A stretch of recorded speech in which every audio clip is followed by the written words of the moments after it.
Good morning, everyone. Hi, my name is Rod Brown. I'm excited that you're here this morning. We're starting a new series, and the series that we're starting today is called The Loyalty of Leadership. My team encouraged me to actually communicate beforehand some of the things that we're going to discuss so that you'll have a better idea of the topics, and then that'll help you decide if you want to, be a part of the call. It might also help you decide who in your organization you would want to be joining the call. So thanks again for joining the call. I want to pay homage to our sponsor, and that is ShareNote.com, which is an electronic health record system specifically for the behavioral health care industry. Also want to just take a moment and shout out the team for helping us get this done. Diane Boo, who is our social media extraordinaire. She went from, I don't know how to use Twitter, to being a social media monster. So I want to recognize Diane Boo. Then also Melanie Williams, who is our PR extraordinaire, who gets the word out not only to folks that actually join the call, but then the rest of the media world. And then also Glynis Jones, who helps us out with marketing and marketing pieces with GLIN Concepts. So if you can, take a look at some of those organizations as well. So today we're talking about trust when it comes to leadership, and trust is the rock, the bedrock that you're going to build your effective leadership practice on. And again, we're talking about being effective leaders, and a lot of the things that we talk about are for those people who want to be effective leaders and not necessarily have some type of leverage when it comes to their ability to be a leader. And that leverage that we talk about is, having a carrot where you're constantly offering someone something, or having a stick where you're constantly beating somebody over the head to get something done. These are folks that have that infinite influence that we talk about, that regardless of having a carrot or regardless of having a stick, people will follow them, period. And so the foundation of your leadership effectiveness is trust.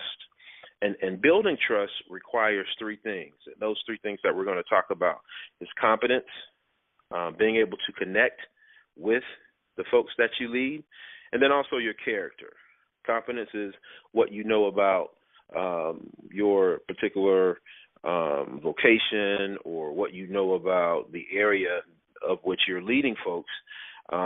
Being able to connect with those individuals that you're leading is so very, very important. And then character, that's what we do when nobody's watching. And so we'll touch on all three of those things really, really quickly here. In a past life, I was a financial advisor, and I kind of liken trust to an investment account. And as a financial advisor, I had to manage people's risk tolerance. I had to manage the downside, the potential downside. So, folks wanted to make money, but folks didn't really want to lose money. So we had to put things in place to make sure people didn't lose money. What's interesting is anytime you lose anything, to get back to break even, you have to have exponential growth. So, again, your trust that you have established as a leader is like that investment account. So let's say you had $1 and you had that dollar invested into the stock market and you lost 50%. So now you're down to 50 cents. So your basis is now 50 cents. Well, in order for you to get back to $1, you have to double. You have to go up 100%. So I'm at $1, I go down to 50 cents, 10% of 50 cents, because that's my new basis, is $5. Well, I'm far from back to my break-even point. So you have to do exponential growth to get back to just break even. The exact same thing with trust. If you violate trust with the individuals that you're leading, you're going to have to do something that produces exponential growth just to get that trust back. So it's really, really important not to violate that trust. I want to help you out with some things that you can do that can build trust. And really, trust to me just has a couple rules. And I look, and I'm often accused of oversimplifying things, so I'm going to oversimplify the two rules that I have for trust. And one is do what you say you're going to do. Period. Just do what you tell people you're going to do. So if you tell people you're going to, climb Mount Kilimanjaro, and you climbing Mount Kilimanjaro is significant to your organization or significant to those individuals that you're leading, you need to climb Mount Kilimanjaro. So number one is do what you say you're going to do. And number two is, and I learned this a long time ago with one of my first bosses out of college, and what he said to me was, don't do anything, don't say or do anything that you would not want to appear on the front page of your most popular local newspaper. So don't do anything that you would not want to appear on the cover of your newspaper. Two simple rules when it comes to trust and when it comes to not violating the trust of those that you lead. And those things kind of bleed into connection. They also kind of bleed into character as well. But if you do those two things on a consistent basis, which is the other ingredient to having a successful relationship with those that you lead, and that's being consistent. As long as you do those things consistently, then your trust account should stay intact. So trust is truly the foundation of leadership. Competence is very, very important, and competence is important simply because the people that you're leading, they want to know that you know what you're talking about. So 1 + 1 needs to equal 2, unless it really does equal 3. When they come to you and they're looking for that guidance when it comes to technical stuff, they need to know that you're competent. So become a student of your game. Become a student of that which you're leading folks, in the area. And again, we're talking about leadership in all different facets of life, and that's, yes, within organizations, and that's where people tend to think about leadership. But that again could be in your home. It could be, on a rec league basketball team, or it could be Boy Scout, Girl Scout troop. So just know that your competence level is very, very important to maintaining trust. Connection. This is so very important.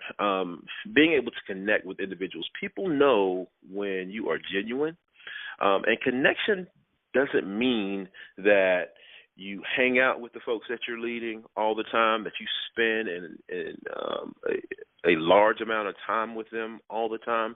It means that you have somehow connected with that person and understand who they are as an individual, as a person, and don't look at them as just a pawn or a foot soldier to help you reach your goals or to reach your objectives as a leader.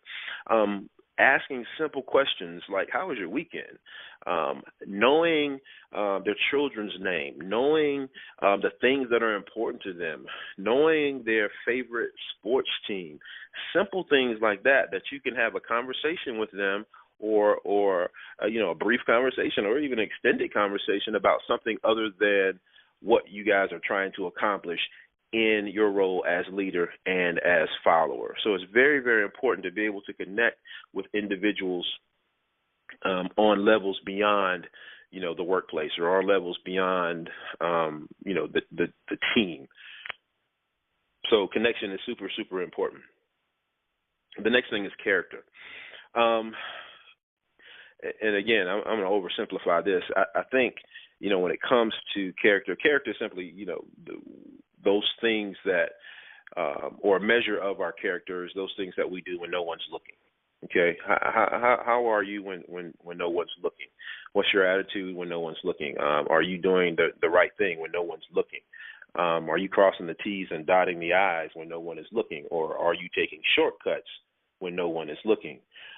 Two simple litmus tests of someone's character is I look at how people treat wait staff in a restaurant. Because that wait staff is in a position where, they're in a servitude role, and they have to, please their customer. They're in a role where, they're compensated in the form of tips based on how well they do over that, 45 minutes to an hour and a half that someone is sitting at their table. So I'm curious to see how people treat wait staff, because to me it's a quick indicator of character. And then the other thing that I look at is how people treat pets, especially people who aren't pet lovers. How do they treat pets? Particularly when nobody's watching, when you just walk around the door and someone's standing there with a dog, and they may not like dogs, but how are they treating that dog? Are they being rude to the dog? Are they kicking the dog or throwing stuff at the dog? So those are two little indicators for me. And again, that's how people treat wait staff and how people treat pets, especially the ones who aren't pet lovers. But your character is so very important. And again, your character is like a little sub account within your overall trust account, because once your character has been compromised, again, you have to do exponential things to get back in line or get back in the good graces of those that you're leading as it relates to your character.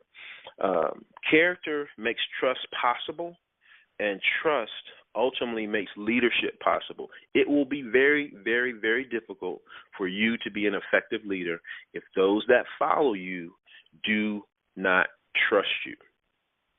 And really quickly, before our time's up, I want to give you a way that you can begin to reestablish trust if you've lost some, or start to build trust if that's never been your focus. If you've been someone who said, I don't care if they trust me, I just know we better get this done, or this needs to happen. And if it doesn't happen, then I'm going to fire you. Or if it doesn't happen, I'm not going to give you your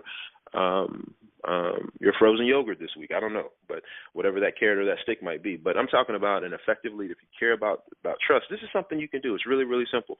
Those folks that are following you, go to them individually, not in a group setting. Go to them individually and ask them, what's in the way of you doing your job or maximizing your role on this team? What obstacles do you have? What's in the way? And whatever they tell you, you do everything in your power to remove that obstacle. And what that does is that connects with that person, because it says that you care. And then also that adds to your trust account, because you're actually doing something that you said you would do. Okay, so it's really, really simple. If they say, I could probably be 30% more productive if I had blue walls in my office. Well, as long as it's within certain guidelines, and as long as it doesn't blow your budget to go out and buy a gallon of blue paint the office blue. Paint the office blue. What that also does is it helps create accountability on the side of your followers. It creates accountability because they said, hey, if you do this, this, and this for me, I'll be better. So if you do those things for them, you'll establish trust, you'll connect with them, but then you'll also put some accountability on them to be better. Wow, time's up. Time flies when you're having fun. I want to thank you guys for joining the call. We'll be back next week, and again, we're on this series called The Loyalty of Leadership. We're talking about trust. We're talking about buy-in, and we're talking about respect. And this series should last about 4 weeks, and you'll know what the next series is well ahead of time. So thanks again for joining the call. We send you blessings. Have a great day.